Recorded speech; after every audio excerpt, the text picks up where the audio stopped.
Welcome to the Impact Lounge. Feel the sound. Legends in the ring making moves all around. We got the fire, the heart, the stories untold. This is our moment. Watch the magic unfold. Welcome to the Impact Lounge, where we reign. Kings and queens of the ring breaking chains. We taking wrestling to a whole new height. Under bright lights, we ignite the fight. Genesis to rebellion. The crowd still chanting. What's up, jobbers? It is your boy BQ.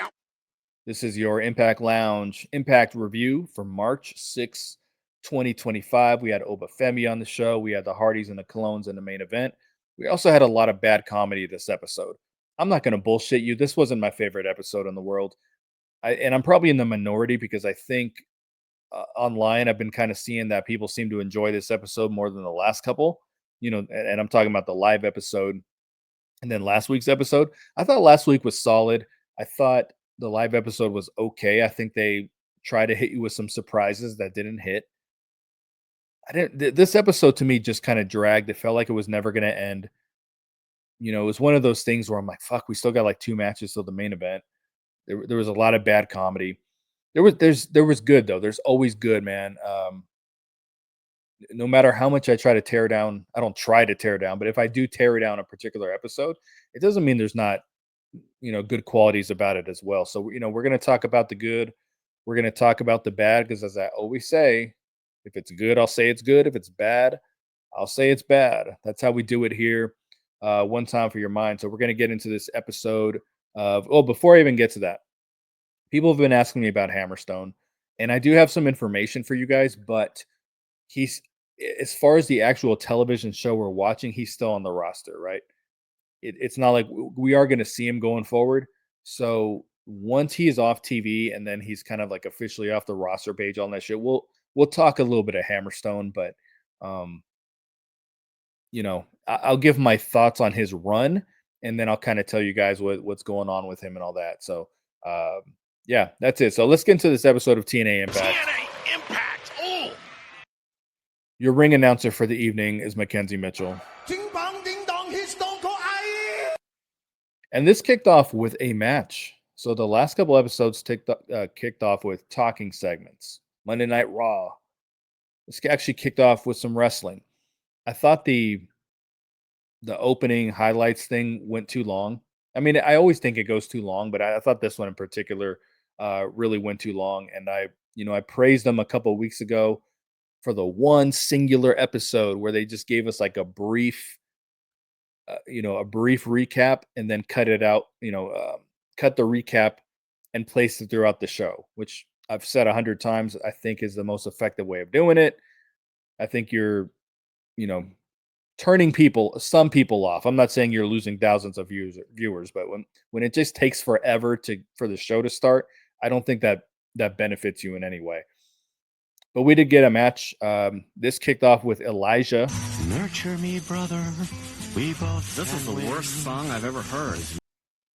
And he went one-on-one with Brian Myers. What is she going to think when she comes in here? Oh, look, he's got a billion toys.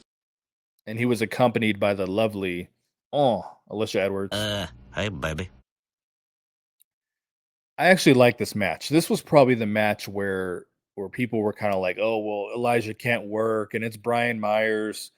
And I tell you guys all the time, Elijah, yeah, he kind of can't work, but the match was fine. But I tell you guys all the time, I'm just into wrestlers who, a little bit more size to them, that work on their bodies, can work. Like Brian Myers can work, so something like this was just more my speed.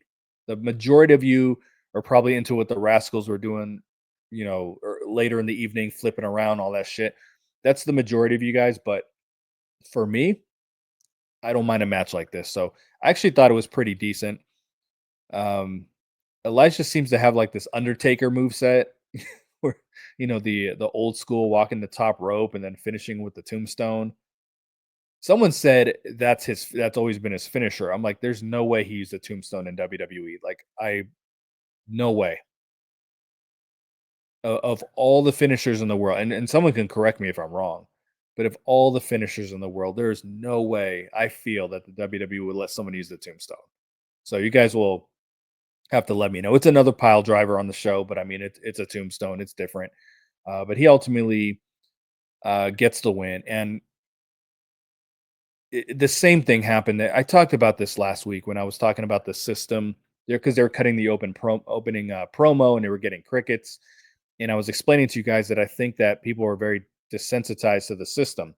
They don't have go away heat or anything like that, but it's the same thing every single week with them.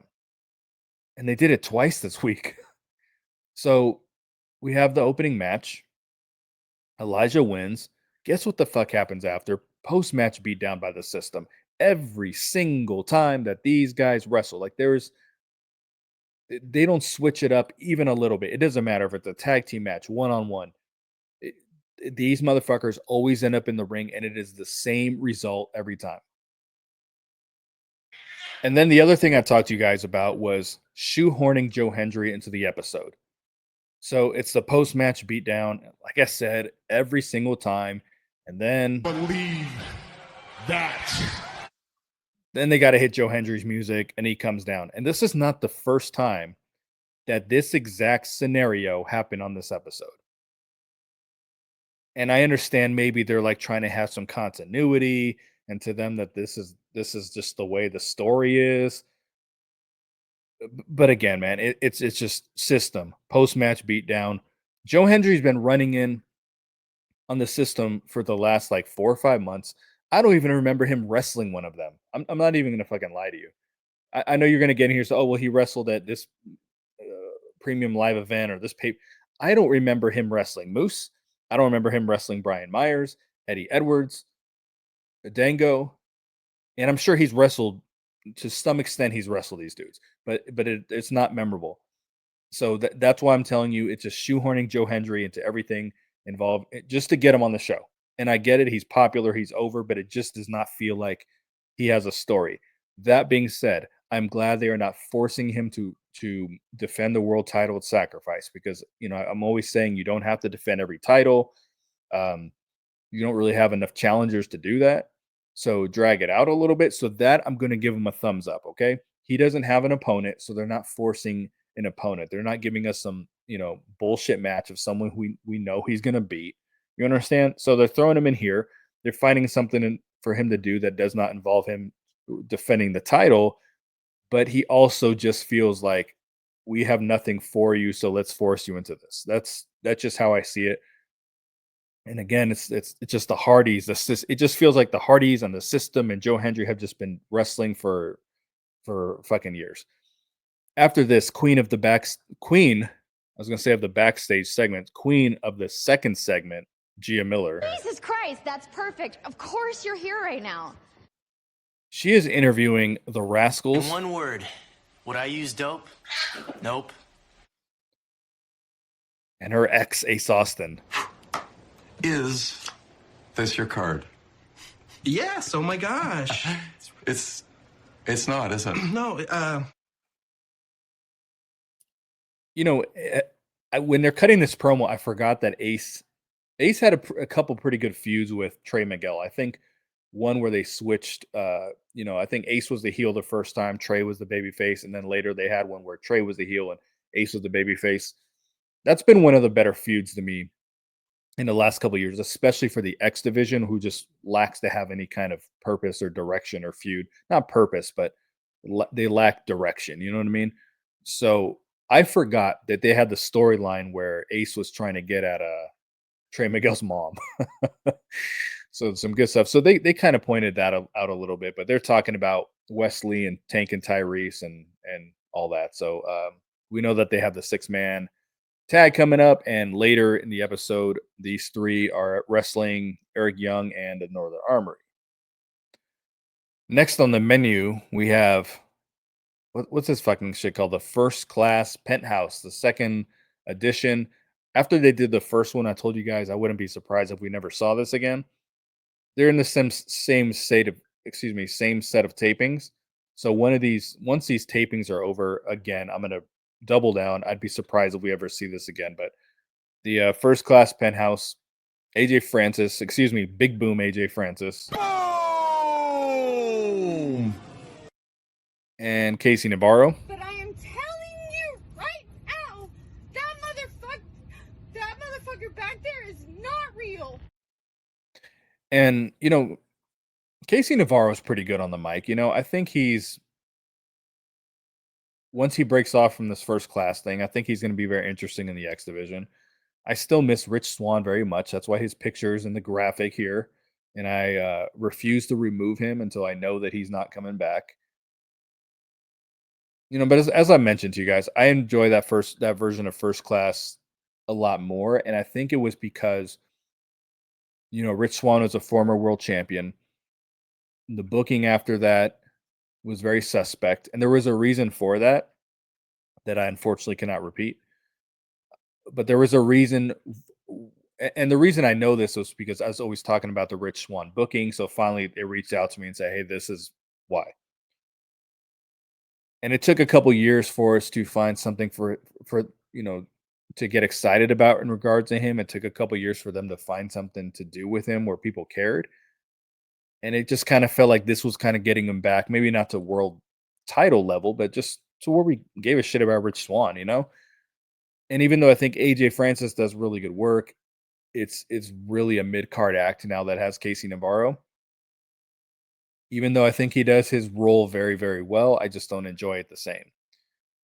You know, you might as well have kicked the show off with this because now it feels again like no one's wrestling and that we're just getting talking segments or whatever. So they're doing their thing. Ultimately, Steve Macklin walks out.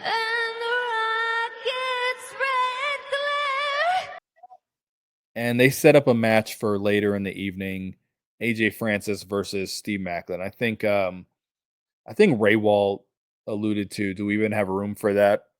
Yes, because the wrestlers make matches. I don't even know why we have Santino.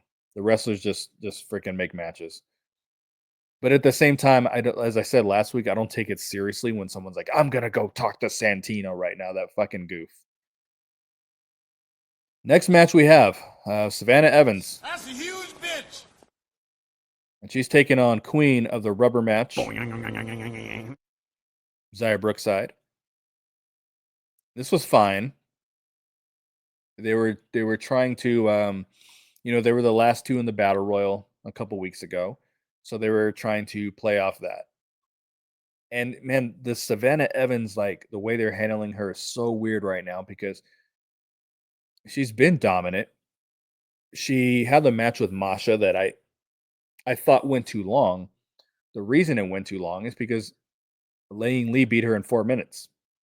That is like the biggest blemish on her right now, and nothing makes sense because of it in regard to her. Like it's hard to really take her seriously because of that one singular match where it was 4 of the worst wrestling minutes we've seen in a while.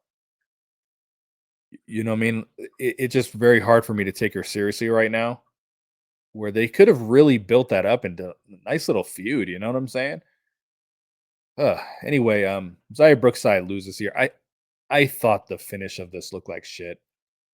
It was Savannah Evans faked the knee injury. The referee is kind of waving Zaya Brookside off, not letting her get to her, and it was very phony. And Zaya Brookside turned her back to her for whatever reason to talk to the ref, even though that was really the ref's fault to make her look like a goof to where she had to turn around.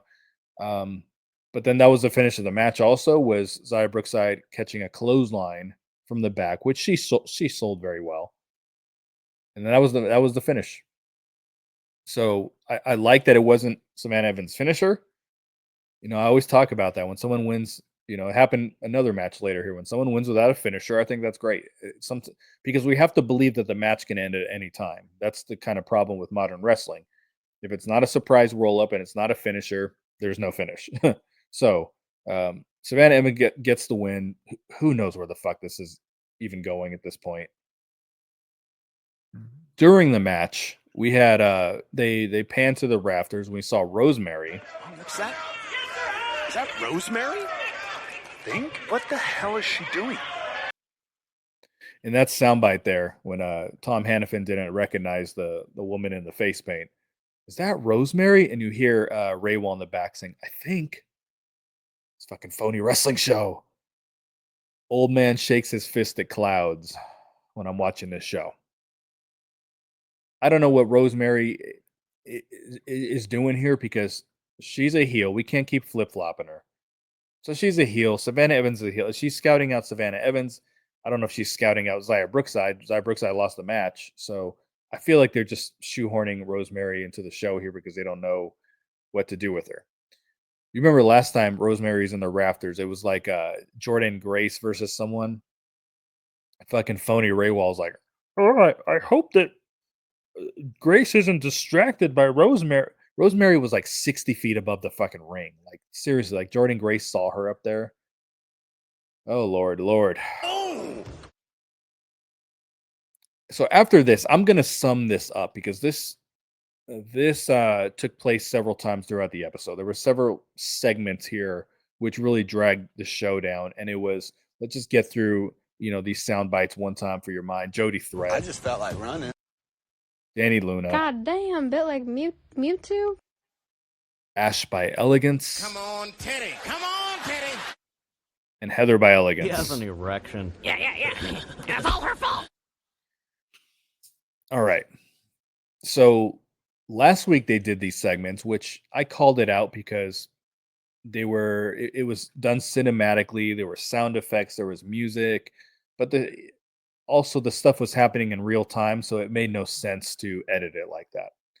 Here we are a week later. It makes sense to edit it like that because it was the continuation from what happened the week before. They woke them up from their hotel room.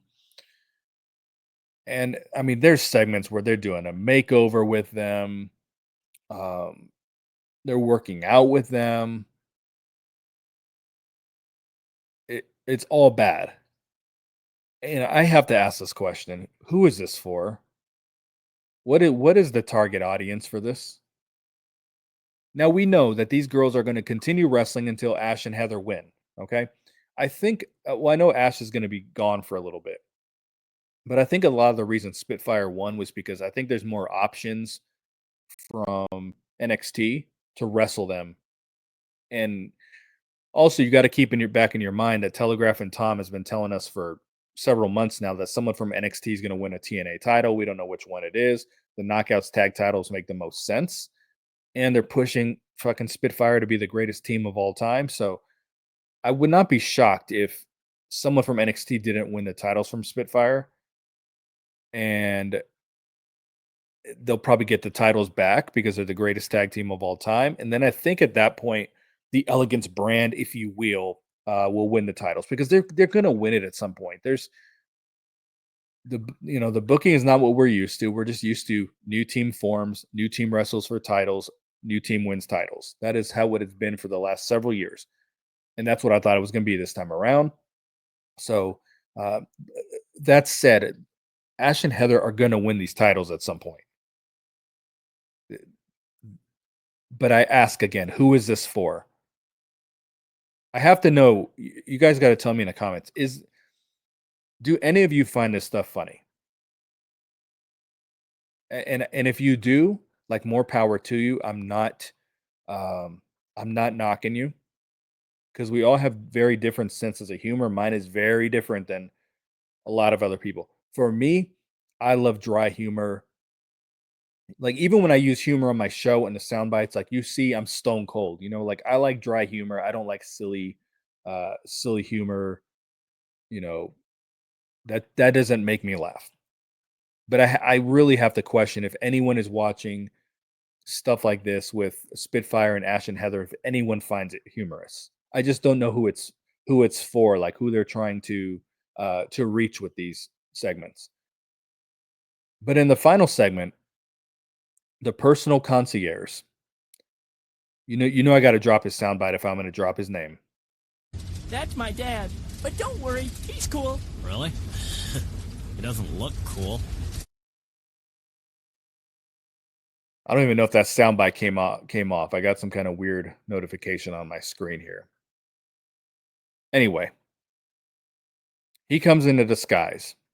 He's got a mustache on, and he hits one of them. I think he hit uh, uh, who'd he hit? I don't even fucking care. I think he hit Jody Threat with something, and then Danny Luna is like, "Hey, that's my friend." Fucking community theater ass shit. Okay. And I think a lot of this is done because they're trying to give Spitfire some personality. So that's fine. That's fine if that's where what you're trying to do. And I feel like a broken record saying things like this. But when he revealed himself and then Ash and Heather attacked them, I think it would have hit so much harder if it was a serious beatdown. It all the silliness, all the bad humor, I think we could have just like briefly went out the window if Ash and Heather just delivered a serious beatdown and then walked away pissed off. But instead, Iceman walks away and Ash chases him, says, "My concierge!" Like it goes right back to silliness, right back to bad comedy. That was the issue I had when she was feuding with Jordan Grace, where it was kind of bad comedy, but then you get to the actual them finally getting their hands on each other for the first time, and 10 seconds later, it's bad comedy again. Here is the issue with Ash by Elegance, okay? And I say this as a fan. I am a fan of Dana Brooke, and I'm going to tell you why. When she was wrestling in NXT, that was my favorite, one of my, probably my favorite period of watching wrestling in general. I had just got off active duty, and for those of you who don't know, I was active for almost 15 years, and politics aside, I'm just telling you what happened. Obama downsized the military significantly. Okay, trying to prevent people from retiring and all that shit. Okay, so I lost my active career, and after that, I had moved to Florida because my boys were there. I didn't have custody of them at the time. I did within months of being there, but it was kind of like a down period in my life because I kind of lost my career where I was making great money. I was working as a bouncer uh, in a nightclub in Florida.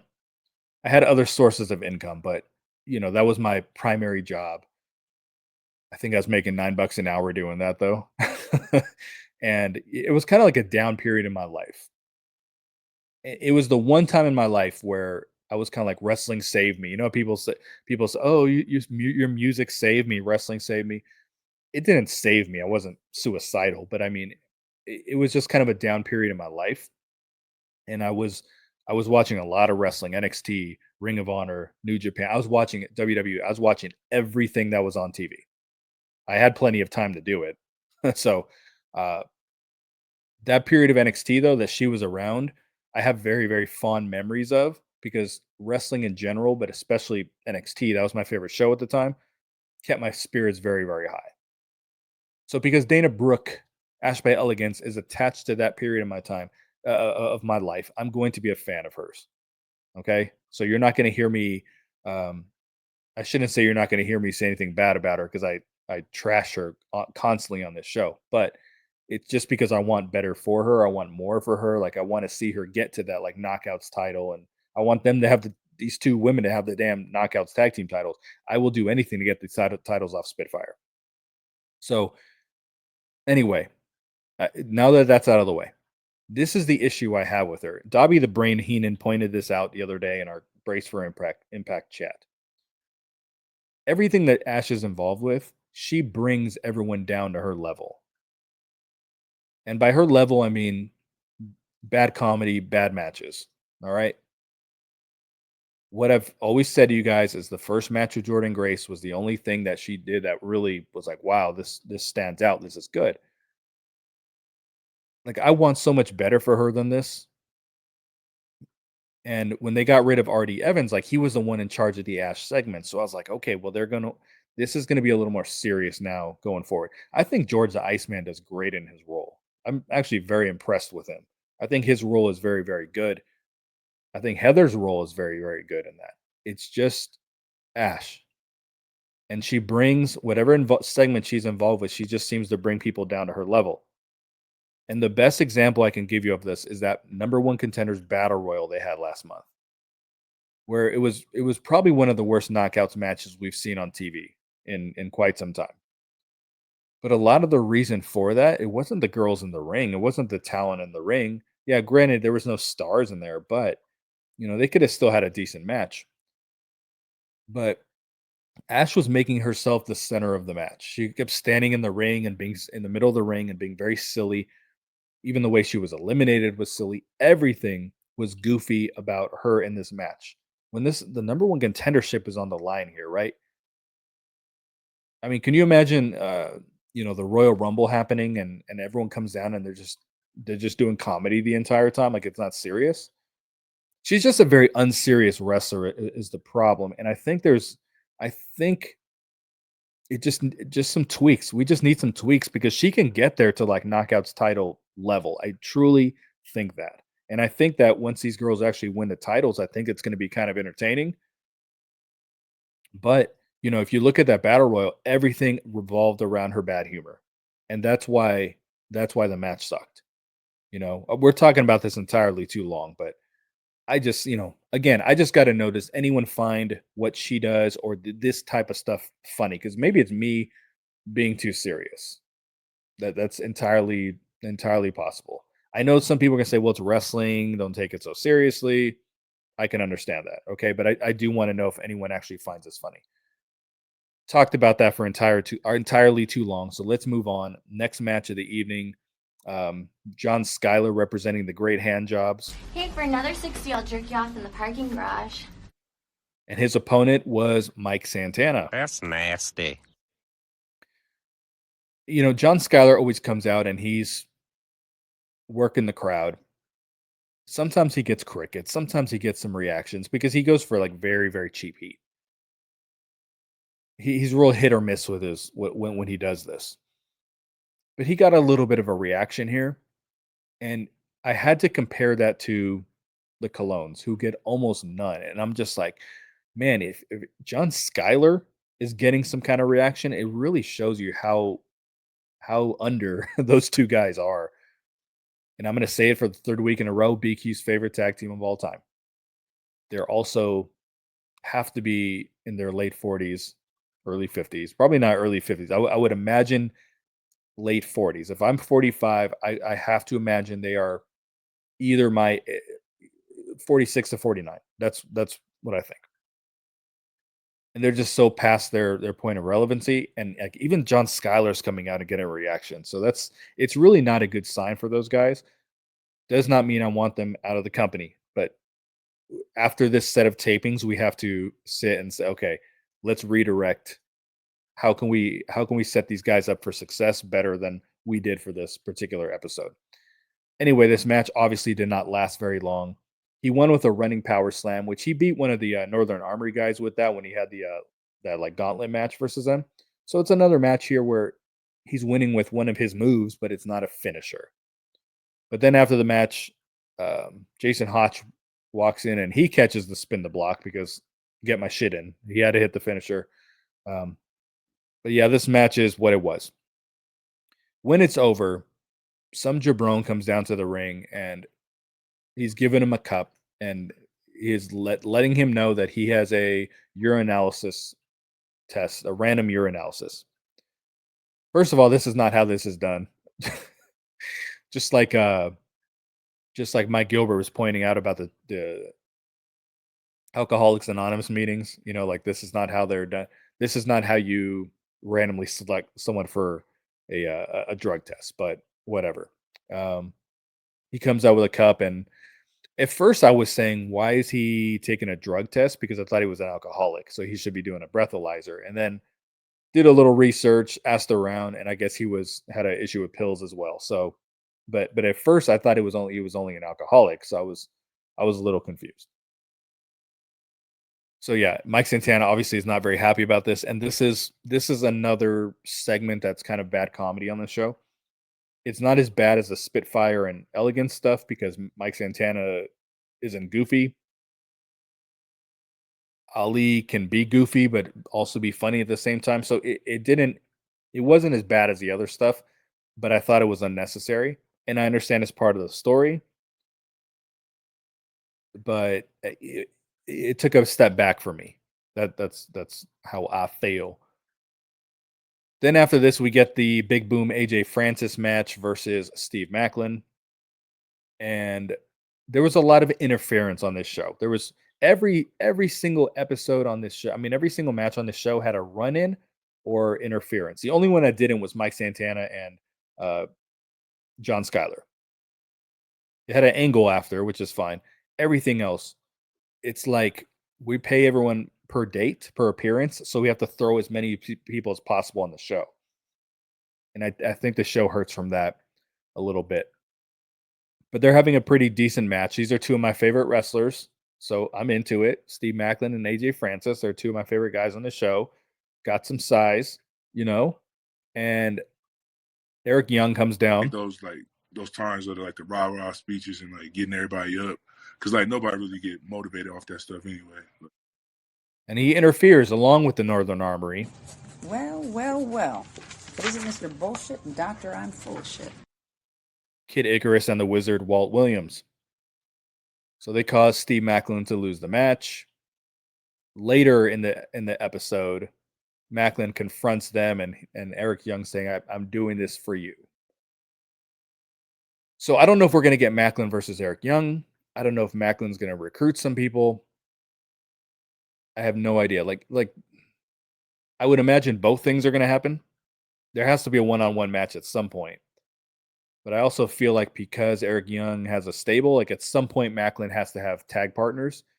And there's nobody on the roster right now that's like not doing anything that could just fill in. So, we'll see. Like maybe this is he brings in the guys that were his partners in WWE. I know that when Macklin first came on board, they wanted him to bring let's see, it was it's not like Buddy Murphy, obviously, but his partner, Blake, whatever the fuck, Blake Wesley, or that might be a basketball player for all I know. I don't remember.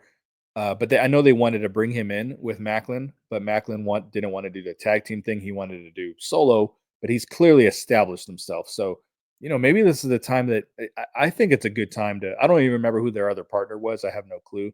But they're very, very far removed from whatever drama happened with WWE that got him fired.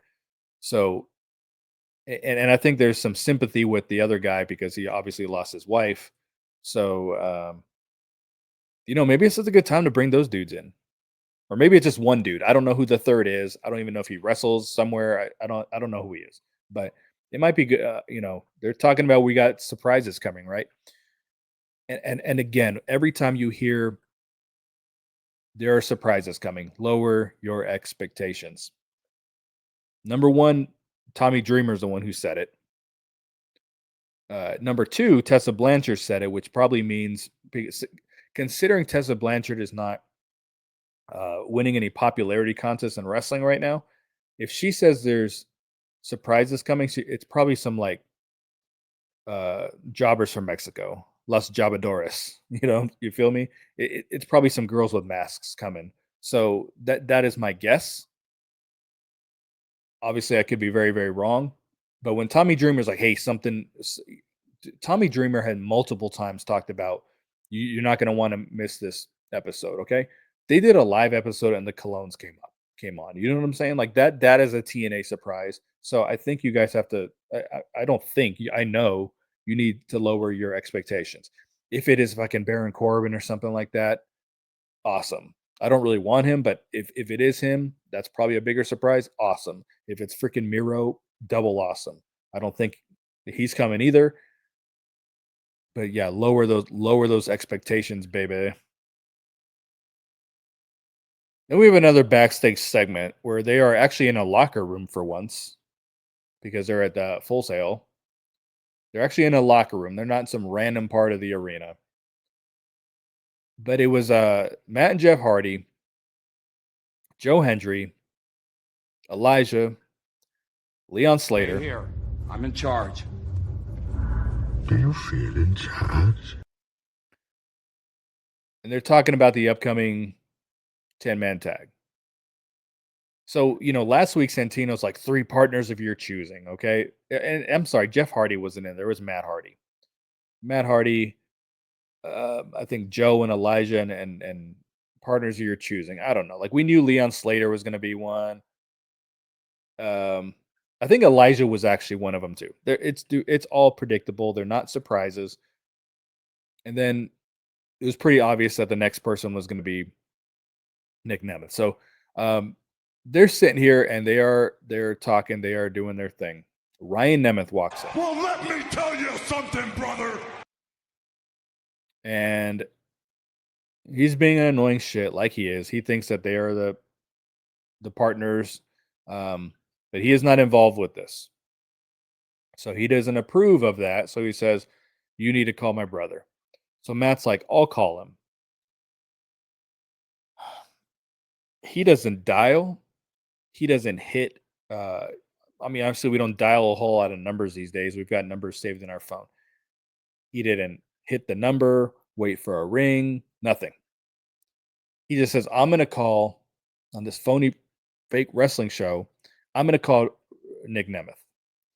He picks up his phone within fucking 2 seconds. Hey, Nick. And Nick is right there on the other end. I've been talking to people walking here. We've been talking about next year, and I'm sitting there saying, I'm not going to be here. So they are talking on video chat, FaceTime, whatever. Again, phone doesn't ring. Matt just picks up the phone. Nick is doing nothing. They're just right there, and they're just talking immediately. Nick Nemeth is displaying some very phony acting here, which, I never would see Nick Nemeth on screen and be like, hey, he's being fake.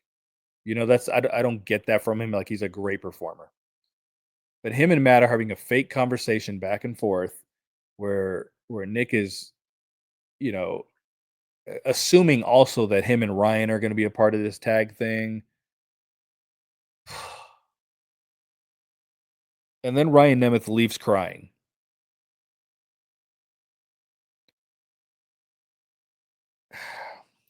I'm sitting here like speechless because it's just so fucking bad. If I had to take a guess, because I've been saying this, the Nick Nemeth heel turn needs to happen. Now, it was different at the top of the year when he's the only big star on this freaking show. But now Joe Hendry's a big star. The Hardys are big stars. Elijah's now on the show, and he's a big star in a TNA world. Now you can turn Nick. Nick Nemeth is not needed as a babyface on this show. So that said, I do think whatever happens in the steel cage is going to, because remember, Jeff Hardy's not in here. So if Jeff Hardy is not involved, that means the Hardys or whatever, or like Matt Hardy or whatever he's doing, they're going to lose. They only win when Jeff is involved. So I do think that the Nick Nemeth heel turn will probably happen at Sacrifice. That's just my assumption. And then I think they're going to move on to the Hardys versus the Nemeth brothers. Because the Nemeth brothers are the only two people who can beat the Hardys on the roster. And trust me, I'm giving Ryan Nemeth a lot of credit there. But with Nick being on the team, I'm saying it's the only possible outcome for the Hardys losing. And there is no way they're doing Nemeth versus Hendry 3 babyface versus babyface no heat. There is no way in hell that they're doing that. That would be fucking insane. And nobody would care. So hopefully it's not what happens. But I really feel strong that this heel turn will happen inside the steel cage. And again, Jeff Hardy's not involved. And Matt has I would say, does not have a stellar record when Jeff is not involved. So that's another reason they're doing this ladder match, is because if Moose pins Jeff Hardy, then the System versus Hardy's feud is going to freaking continue, because at that point, Moose and one of the System guys would be feuding for the tag titles. You know what I mean? So a lot of reasons they're going this ladder match route. After this, we had a pretty good talking segment. The NXT World Champion Obamacare. If you like your doctor or healthcare plan, you can keep it. And he was face to face with Moose. Damn you, Moose. And they're doing they have like a wall of security where Moose is saying, it's for your protection. And then, the System is with him, obviously. And then at one point, JDC says the first person to take out Oba Femi is part of the system. So all these security indie wrestler jabrones attack him. Obviously he whoops every single one of their asses. And and then the system attacks him. Moose hits him with a spear. So Moose is looking very, very, because we know Moose is not going to beat him, but Moose is looking very, very strong in the process, of this whole feud that they got going on. But Oba Femi, he's a good talker, he's a very, they got something with him. They definitely do. It'll be interesting to see how WWE treats him in the future, like once he's kind of up to the main roster, because that's where things kind of fizzle out and where NXT wrestlers go to die. But they got something for this dude, and it's crazy because I know NXT has a very different way of recruiting, recruiting college athletes and everything. But it just shows, man, like if you bust your ass, like you're gonna find some talent out there.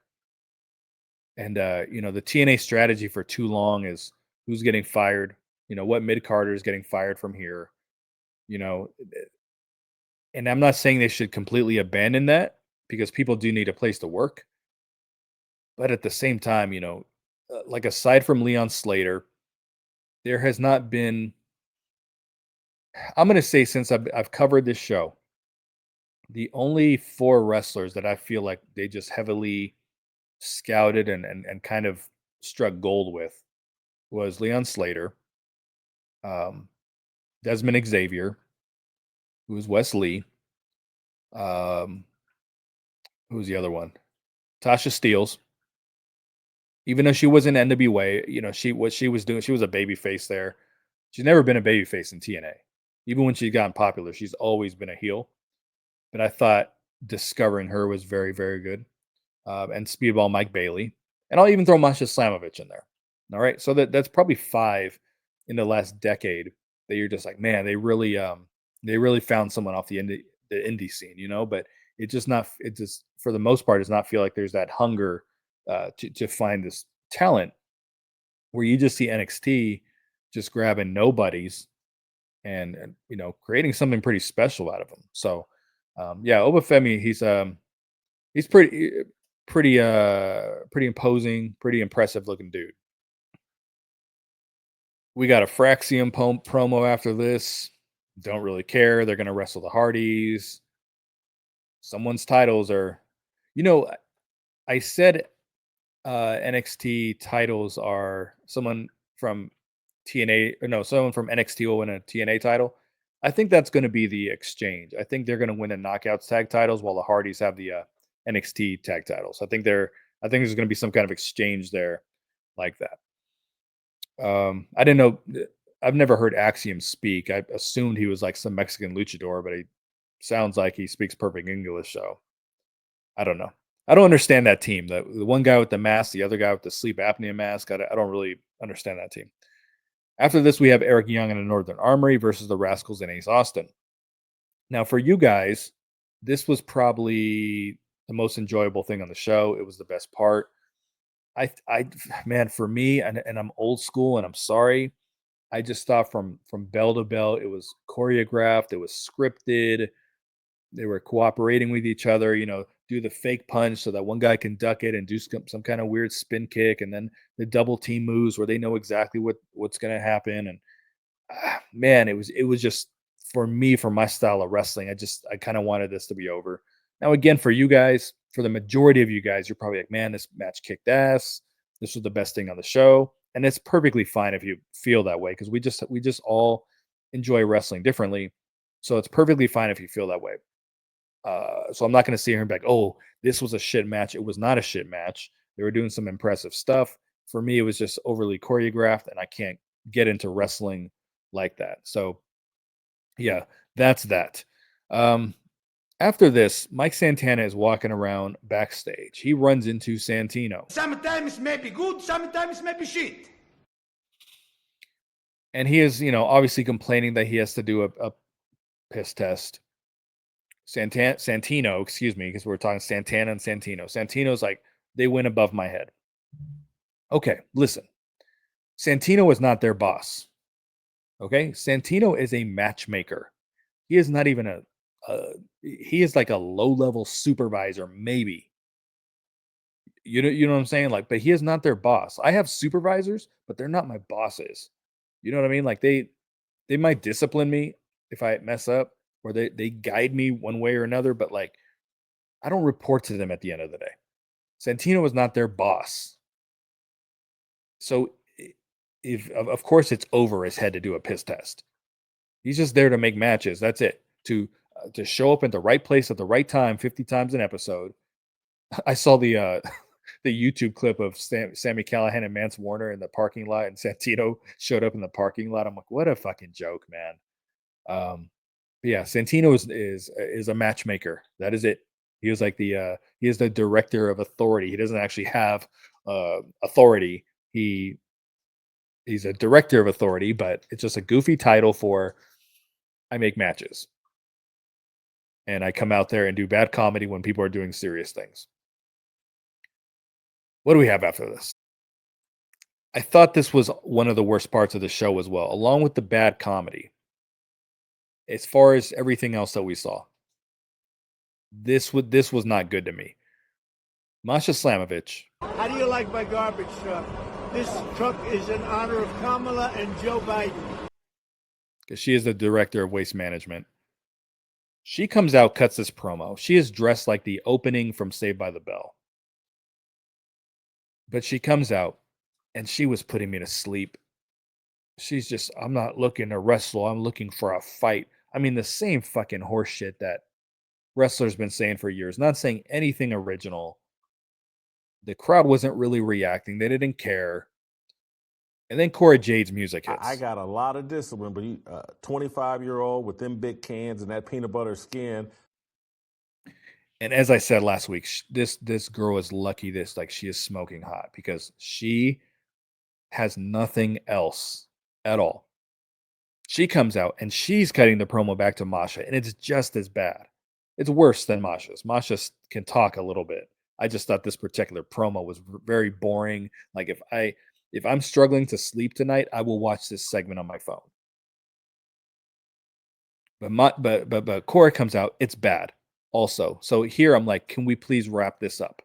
This is the worst promo battle in the history of the Knockouts, I swear. So they're doing their thing. And this turns into an angle, a beatdown, because here comes Tessa Blanchard. Oh, I don't like this. That if the Nuggets don't win this. And they're both beating her down, laying some good punches in too. Like it looked like a pretty solid beatdown. I will give them that. And then they got company because someone else's music hits. And it goes a little something like this. From Ching Chong, China. And it is Laying Lee. And she comes out. Cora Jade attempts to throw a fake punch that she knows isn't going to land, so she just slowly hangs it there while Laying Lee hits her. But I will say Laying Lee kicked the shit out of Tessa Blanchard out of the ring. And Tessa sold that like a fucking champ because she's a fucking star, and she is 50 levels above these other women. So I haven't seen the card for next week. I don't even think they ran it down during the episode. They could have, you know what I mean? I still watch I'm still watching the show on mute, but it's possible they did. But I would imagine we're gonna get a tag team match here, 2-on-2. It just makes sense, right? A go home show, knockouts tag team match makes a lot of sense. And then we're backstage with Mustafa Ali. If you vote for me, all of your wildest dreams will come true. And Tasha Steelz. We've got a badass over here. And earlier, when Mike Santana approached Santino about being upset about pissing in the cup, in the background is Tasha Steelz and some jabroni talking about coffee. And then when he walks up, Mike Santana grabs the cup, looks at the camera like, I got an idea. So we know that he's going to go piss in the coffee. Okay? I didn't really get into this part of the segment earlier, but that's what was happening. I don't think this feud needed that.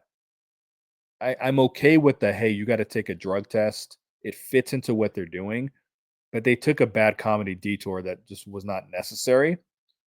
But next week they have this face-to-face summit. Hopefully they bounce back because it's the best thing they got going. So hopefully they bounce back. And you know, it wasn't just the bad comedy. It's just, I talk about fake shit all the time. At what point in any of these episodes has Mustafa Ali been drinking from a cup?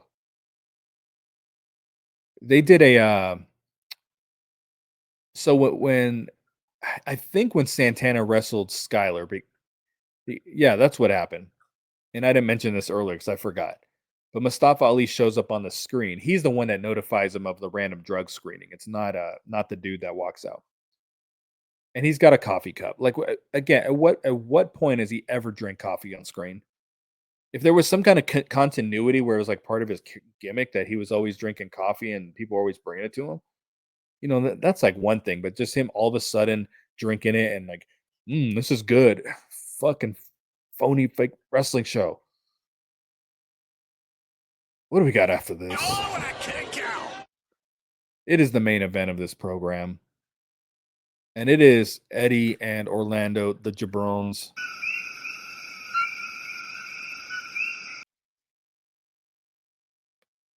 They're taking on the Hardys, Matt and Jeff. Wonderful.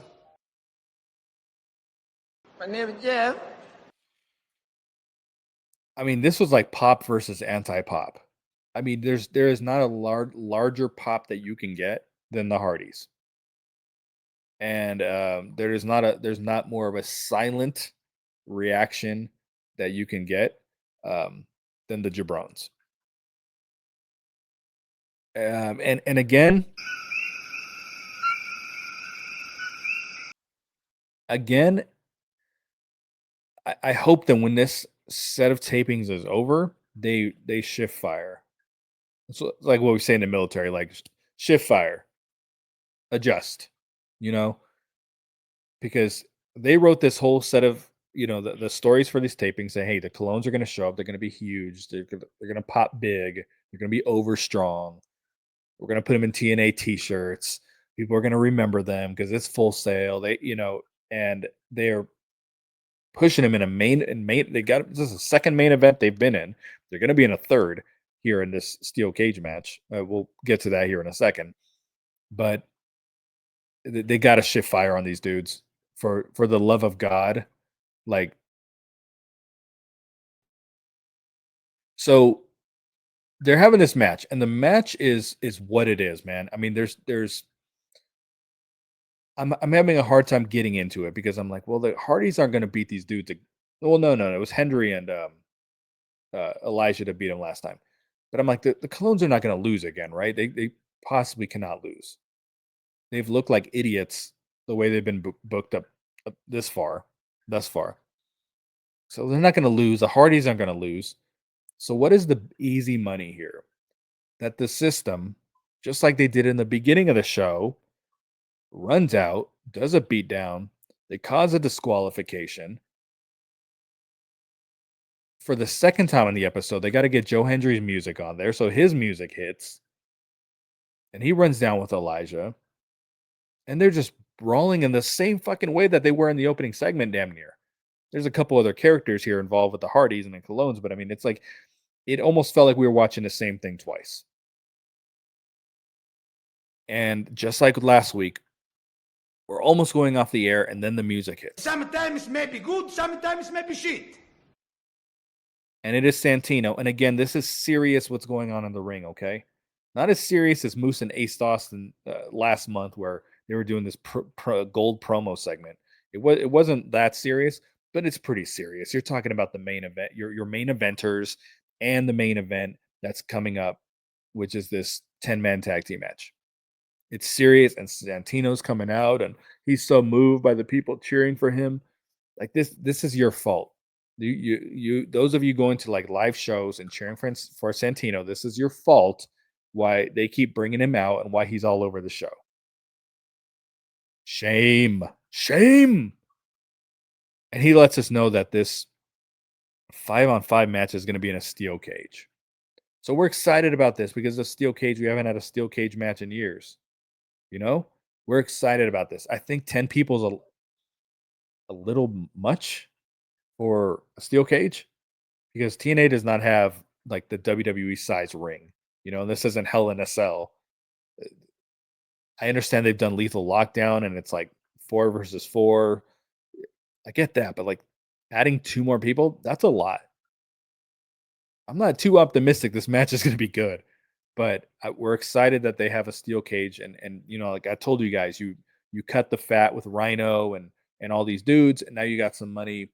I should have hit the trim the fat soundbite there, but you trim the fat, and now you have money for a steel cage, and people are excited for it. So that is going to do it for me, folks. I'm your boy BQ. I believe we got next week, I think, is the go home. Sounds about right. Or this coming week. I'm sorry, because today's Tuesday. So I think Thursday's a go home. And then I think this weekend is Sacrifice. So I'm happy to not have had to watch a TNA Plus show in February. But we got it coming in March, and it's got a pretty good card. The graphics look like shit, but the card's pretty solid. So that is gonna do it for me, folks. I'm your boy BQ. Catch you next time. Peace.